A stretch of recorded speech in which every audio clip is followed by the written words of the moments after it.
My name is Amata, and in this Red Gaming Tech video we are here with a little bit of an update on Star Wars Battlefront 2 and its loot crates. And before I go any further, I just want to say that I am quite under the weather today, but unfortunately so is Paul, and the show must go on, so here I am. Just know I'm not going to be at the top of my game today. Anyway, let's go on, shall we? As we have, as I said, an update on the loot crates. Now, many people, including myself, were extremely critical of the loot crates within the game, and rightfully so.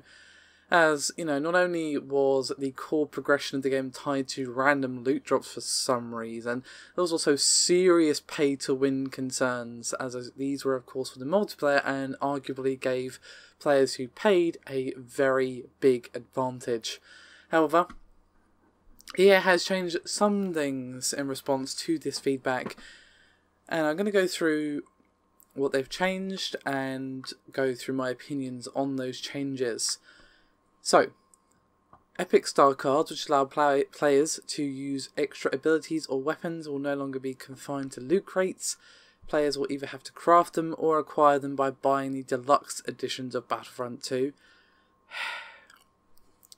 Players will have to increase their in-game rank in order to upgrade their star cards using crafting materials, which are still found in loot crates. And the majority of class-based weapons will be unlocked through regular play as that class. There will also be loot crates limited to certain classes, which will include parts and star cards to create new items and gear with.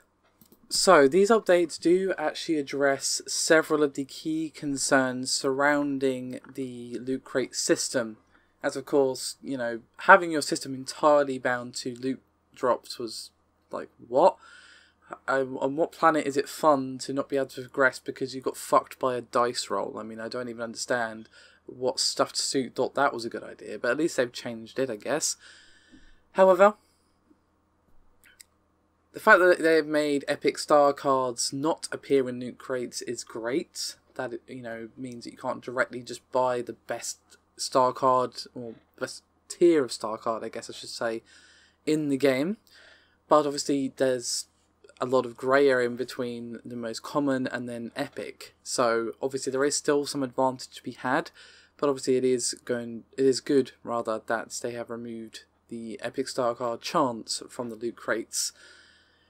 Also, the fact that you have to actually increase your in-game rank to upgrade your star cards is great, because previously in the beta you basically could just buy a bunch of star cards or loot crates and get the star cards, upgrade them, and not only have this stuff that you paid for, but also upgrade it a bunch of times and just be seriously overpowered in comparison to someone who hasn't spent any money at all.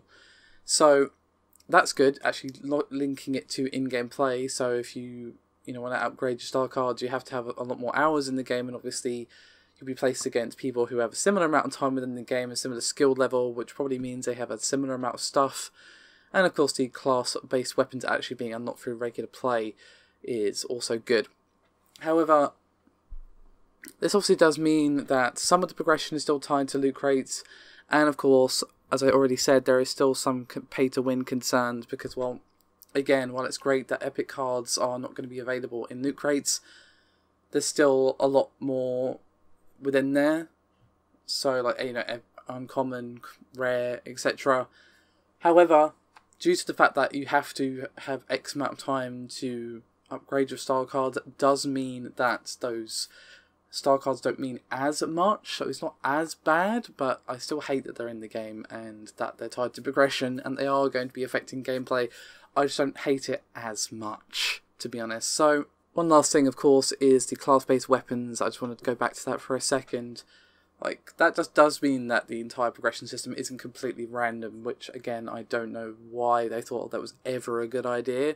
So this is better, but considering that the original system was obscenely horrible, that only means that this is not as horrible, to be honest. It still has a lot of issues, but this is way, way better, and I'm honestly surprised that they've improved it so much, because I thought, oh, it's EA, they're just going to play lip service, but no, they have actually changed it quite a bit. Not enough, at least in my opinion, but they have addressed the rather major concerns surrounding the system, so I guess that is something. How much these end up affecting the game, that being the star cards, of course, well, we don't have to wait long to find out because the game's out in a couple of weeks. But it's definitely going to be an interesting one. Let me know your thoughts, guys. I'll see you next time.